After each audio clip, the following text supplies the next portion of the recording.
Nous allons continuer notre service d'adoration par la lecture de la parole de Dieu telle que nous la trouvons dans le livre du prophète Ésaïe au chapitre 25, Ésaïe 25 et le verset 9. En ce jour, l'on dira, voici, c'est notre Dieu en qui nous avons confiance.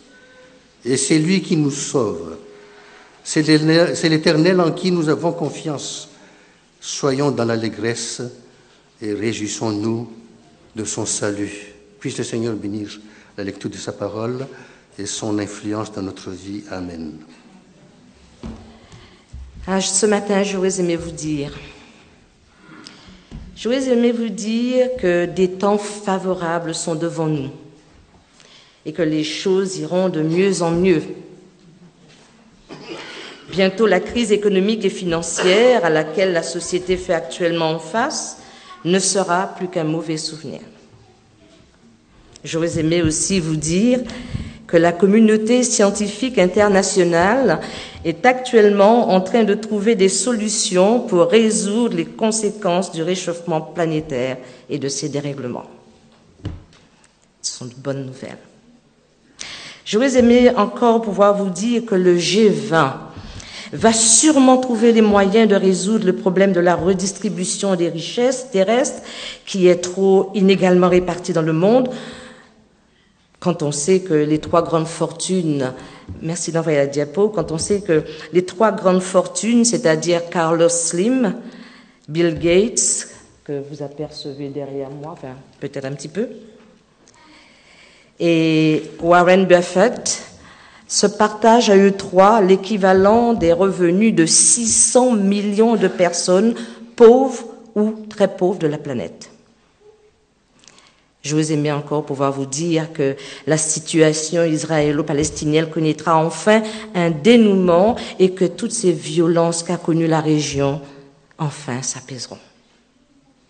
J'aurais aimé pouvoir vous dire que les chiffres de plus de 8 200 000 personnes qui vivent en France en dessous du seuil de pauvreté, ces chiffres-là vont baisser.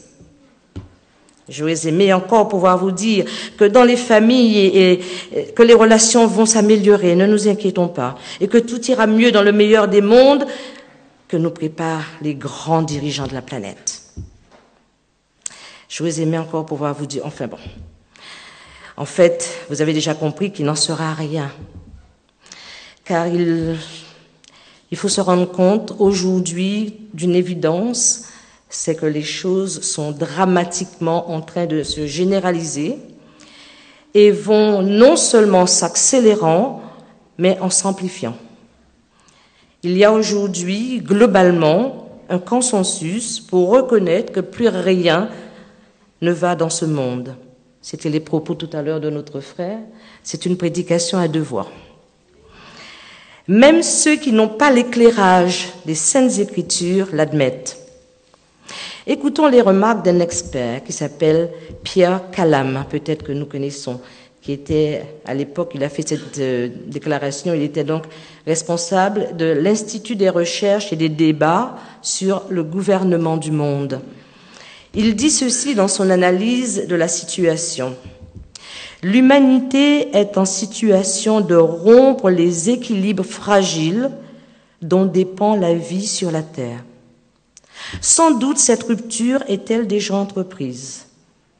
Mais malgré la gravité de la situation et le foisonnement des conférences internationales et des discours, aucun dispositif de régulation efficace à la hauteur des défis et des enjeux n'a vu le jour. Il continue en disant « Les relations entre États se révèlent incapables de déboucher sur les stratégies courageuses à long terme que la situation exige. » Un peu plus loin, il dit « Au cours des 50 dernières années, le monde a changé à une vitesse considérable, bouleversant le contexte dans lequel les institutions internationales avaient pris naissance sans que des drames de caractère global ne suscitent un sursaut d'équivalent. » Et pour finir, il dit « L'humanité est en train de changer d'ère. » Mais les conceptions, les institutions et les pratiques de la gouvernance n'ont pas suivi. en particulier à l'échelle mondiale, au point donc de se doter des institutions et des règles nécessaires à son épanouissement, à sa paix et surtout à sa survie. Monsieur Pierre Calam, peut-être que nous le connaissons, mais il est en train de dire l'Évangile tout simplement. Et oui, que l'on soit un observateur attentif ou non, cela ne peut échapper à notre attention que la terre convulse, qu'elle se tord de douleurs de toutes sortes. L'apôtre Paul ne nous dit-il pas dans Romains 8 que la création tout entière soupire et souffre des douleurs de l'enfantement et qu'elle attend avec un ardent désir la révélation du Fils de Dieu? Seuls ceux qui sont dans l'espérance ont une lecture différente des événements, parce qu'ils sont éclairés par les déclarations du Seigneur contenues dans sa parole. Et c'est un immense privilège. Et pour bien comprendre à quel point c'est important de savoir interpréter les événements, Matthieu, au chapitre 16, nous rapporte les reproches de Jésus à ceux qui lui demandaient un signe.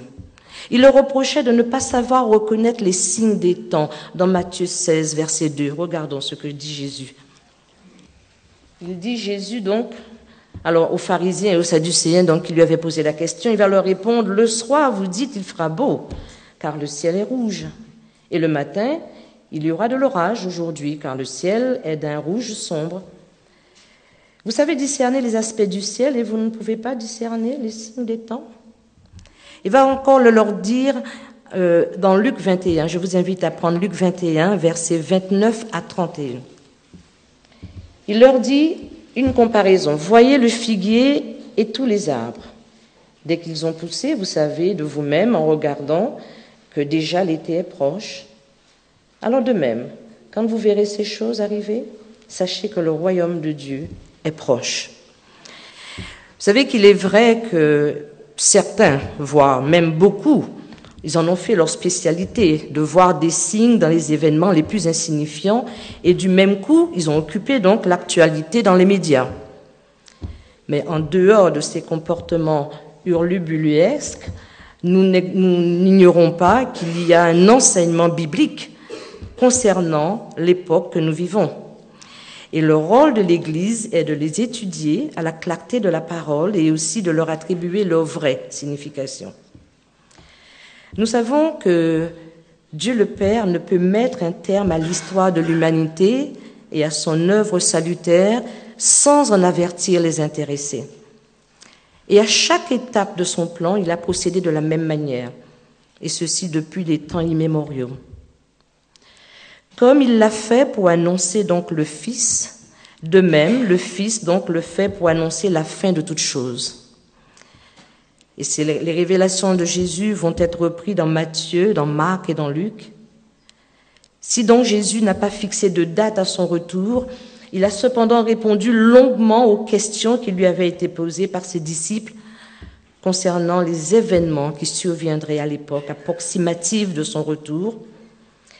Et il a aussi évoqué donc ces temps de grande turbulence que nous vivons dans un but de réveiller l'attention et aussi de nous maintenir dans une vigilance sans faille et aussi de nous permettre de nous positionner à chaque étape des choses avec certitude dans notre attente. Et malgré cela, les Écritures révèlent que les mêmes adorateurs, les vrais, les adorateurs de Dieu, bien que conscients de la proximité de cet événement, ils seront tout de même surpris par la soudaineté de ce moment. Dans 1 Thessaloniciens 5, et versets 4 à 6, il nous est dit, un moment dans ces textes-là, ce sera comme la venue d'un voleur dans la nuit. À la fin donc de son ministère terrestre, Jésus a illustré cela dans une parabole que je vous invite à prendre avec moi dans Matthieu 25, versets 1 à 12. Matthieu 25, versets 1 à 12. Comme c'est un texte qui est long, j'aimerais quand même que nous le lisions, prenons le temps de lire la parole de Dieu. Alors le royaume des cieux sera semblable à 10 vierges qui, ayant pris leurs lampes, allèrent à la rencontre de l'époux. 5 d'entre elles étaient folles, et 5 sages. Les folles, en prenant leurs lampes, ne prirent point d'huile avec elles. Mais les sages prirent avec leurs lampes de l'huile dans des vases. Comme l'époux tardait, toutes s'assoupirent et s'endormirent. Au milieu de la nuit, on cria « Voici l'époux, allez à sa rencontre !» Alors toutes ces vierges se réveillèrent et préparèrent leurs lampes. Les folles dirent aux sages « Donnez-nous de votre huile, car nos lampes s'éteignent. » Les sages répondirent « Non, il n'y en aura pas assez pour nous et pour vous. Allez plutôt chez ceux qui en vendent et achetez-en pour vous. » Pendant qu'elles allaient en acheter, l'époux arriva. Celles qui étaient prêtes entrèrent avec lui dans la salle des noces, et la porte fut fermée. Plus tard, les autres vierges vinrent et dirent « Seigneur, Seigneur, ouvre-nous !» Mais il répondit « Je vous le dis en vérité, je ne vous connais pas. » Merci. Le dernier, bien sûr, j'avais oublié de vous le dire. Veillez donc, puisque vous ne savez ni le jour ni l'heure. Dans ce long texte, il y a plusieurs enseignements dans cette parabole qui pourraient donc être tirés. Mais ce matin, j'aimerais que nous arrêtions sur 2 éléments fondamentaux et déterminants. Le Seigneur a choisi de faire un gros plan sur le moment qui précède la rencontre et le moment ultime où cette rencontre se fait, parce qu'il souhaite que nous menions une réflexion à ce propos. Nous savons globalement que les 10 jeunes filles représentent l'ensemble des personnes qui aujourd'hui sont dans l'attente du retour de Jésus. Elles se rendent donc à des réjouissances d'épousailles. Nous savons que l'époux, c'est le Christ. On peut penser que les termes vierges peuvent laisser supposer qu'elles sont fidèles à ce message qui les a amenées à espérer, alors que même l'époux semblait les avoir oubliées. Chose étrange, elles sont en possession de 2 objets plutôt insolites pour se rendre à un festin de noces. Une lampe, mais avec une réserve d'huile pour 5 d'entre elles. On pourrait penser qu'un cadeau, des fleurs, un instrument de musique ferait davantage l'affaire dans une noce qu'une lampe. Dans cette parabole, c'est un symbole que nous devrions identifier et se poser donc la question de savoir pourquoi la prendre en cette circonstance. Et c'est un autre passage qui va nous aider dans les psaumes 119, verset 105, que je vous invite aussi à prendre avec moi. Ta parole est une lampe à mes pieds et une lumière sur mon sentier. Voilà. Alors, on peut conclure que la parole de Dieu était pour elles l'élément jugé indispensable qui devait les accompagner à cette rencontre importante. C'était en quelque sorte leur feuille de route. Et la suite de la parabole nous montre qu'elles avaient en plus une utilité pratique parce que l'époux va arriver de nuit, qui est symbole des temps très troublés, confus, temps d'angoisse, cité dans Luc 21, verset 26, où il est dit « Les hommes rendront l'âme de terreur dans l'attente de ce qui va survenir sur la terre. » Et qu'elles auraient besoin d'être éclairées afin de toujours donc se positionner, afin toujours de maintenir le cap et ne point se laisser troubler, se laisser envahir par les soucis de la vie. Un autre élément assez significatif, c'est que 5 d'entre elles étaient en possession de lumière supplémentaire. Symbole, la lumière est symbole donc de la parole de Dieu. Et cette lumière était ignorée, cette lumière était négligée par les 5 autres, on ne sait pas pour quelle raison, mais on sait qu'en tout cas le manque de lumière supplémentaire va les disqualifier et elles seront appelées folles. Et elles ne pourront pas participer aux réjouissances donc de la rencontre avec l'époux qui a fait l'objet de toute leur attente et qui ne sera pas partagée par l'époux, à savoir l'époux va leur reprocher la qualité donc de leur préparation. Et c'est cette qualité de préparation qui va faire la différence. C'est une situation bien triste. Voilà une moitié de l'Église qui possède la parole, mais qui s'entend tout de même dire par le Christ cette phrase terrible du verset 12, « Je ne vous connais pas ». Elles sont littéralement ignorées par le Christ alors qu'elles l'attendaient. Si nous regardons donc un petit peu de plus près, nous pouvons comprendre pourquoi. Voilà 10 jeunes femmes qui attendent. Elles ont la même apparence, elles font les mêmes gestes. On a l'impression que ce sont des vrais adorateurs dans la forme. Elles manifestent une certaine piété. On dirait aujourd'hui ce sont des chrétiens politiquement corrects. Elles sont empreintes pas néanmoins de formalisme. En effet, elles sont visibles dans l'attente, donnent l'impression de passer du temps à la lecture, à l'étude, à la méditation de la parole, puisqu'elles sont en possession de leur lampe. On sait que ta parole est une lampe de mon sentier. Elles s'identifient même dans l'assoupissement. Elles présentent des signes d'endormissement de la foi. Et elles prennent même part au réveil final. Le texte nous dit, toutes se levèrent et préparèrent leurs lampes. Jusque-là, rien ne les distingue. Néanmoins, le verset 8 laisse voir une autre raison. On va s'apercevoir qu'elles sont dépendantes de leurs coreligionnaires et pensent pouvoir se remettre en route et pensent pouvoir rebondir en comptant sur les autres. Elles disent, donnez-nous de votre huile, car nos lampes s'éteignent. Elles comptaient encore sur cette ultime foi, c'est-à-dire la dernière, parce que jusque-là, leur préparation était dans la dépendance spirituelle et elles ont ignoré que l'on ne peut pas vivre sa foi par procuration au travers d'un tiers, qu'il soit parent, ami, ancien, pasteur. L'humilité ne se partage pas. L'adoration de Christ de cœur sincère ne se partage pas. La dévotion ne se partage pas. L'authenticité dans la démarche ne se partage pas. Et c'est ce qui va expliquer le comportement des 5 autres qui nous paraît un petit peu égoïste, mais simplement elles avaient des choses qu'elles ne pouvaient plus partager. Seul compte l'expérience personnelle que l'on développe avec le Seigneur et qui doit être unique et authentique. Visiblement, elles découvraient là ce qui faisait la force de leur coreligionnaire. Lorsque nous savons que l'huile qui leur a fait cruellement défaut vers la fin, au moment où elles sont sur le point de toucher au but, est le symbole de l'Esprit Saint dont sera scellé chaque adorateur authentique dans la période précédant le retour de Jésus. Apocalypse 7, verset 1er, nous dit quelque chose de ce que nous pourrons lire ensemble. Dans Apocalypse 7, verset 1, le texte dit « Après cela, je vis 4 anges debout aux 4 coins de la terre.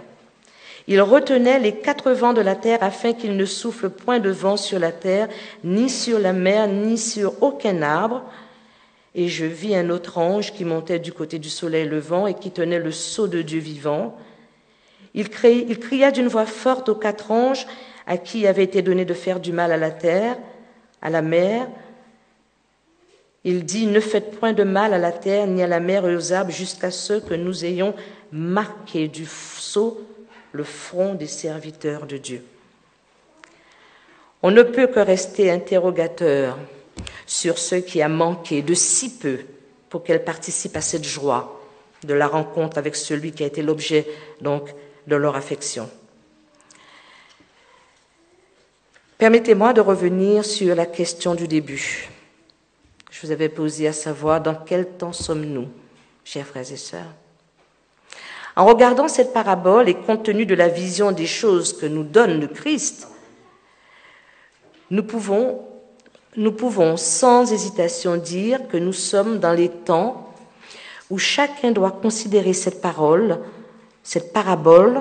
comme une mise en garde personnelle, une interprétation, mais en même temps un éclairage sur sa manière de se préparer pour le grand jour, et que peut-être cessent les illusions qui nous bercent par un discours confortable, qui toujours nous rassure, nous conforte, mais nous interpelle si peu et qui nous bouscule, pas du tout.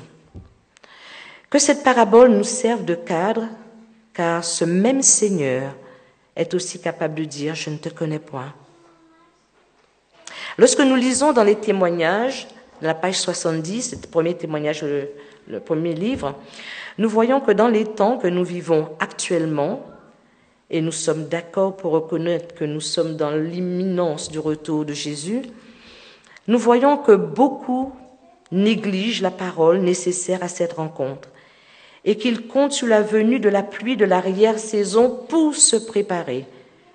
Alors que, au moment de la pluie de l'arrière-saison, des victoires dans les vies personnelles devraient déjà être remportées pour espérer vivre avec un Dieu tout-puissant, un Dieu saint. Le Seigneur fit remarquer qu'un état d'esprit particulier devait caractériser tous ceux qui l'attendent. Un état d'esprit empreint d'une réelle piété, caractérisé par une étude sérieuse et méthodique, approfondie de la parole, caractérisé aussi par un esprit de prière, un esprit de repentance, une réelle consécration dans l'humilité, dans le service. La persévérance et la vigilance aussi doivent faire partie de ces armes qui nous accompagnent. Alors j'ai envie de terminer en nous disant que cette parabole nous sert de guide et aussi d'alarme. Et pour répondre à cette question, dans quel temps nous sommes, nous allons laisser le prophète Ésaïe nous peindre le tableau. Regardons dans Ésaïe 51, verset 4, nous allons voir. Il répond donc à cette question. Ésaïe 51, verset 4, il dit « Mon peuple, sois attentif. Ma nation, prête l'oreille. Ma justice est proche, mon salut va paraître, et mes bras jugeront les peuples. » Verset 6. « Levez les yeux vers le ciel et regardez en bas sur la terre, car les cieux s'évanouiront comme une fumée. La terre tombera en lambeaux comme un vêtement, et ses habitants périront comme des mouches. » Alors j'ai envie de dire aussi, en même temps, Jésus nous dit « Heureux ceux qui sont appelés au festin des noces de l'agneau » et qui mettent tout en œuvre afin de dire, le verset que nous avons lu en préambule, « Voici notre Dieu en qui nous avons confiance, soyons dans l'allégresse et réjouissons-nous de son salut. » Amen.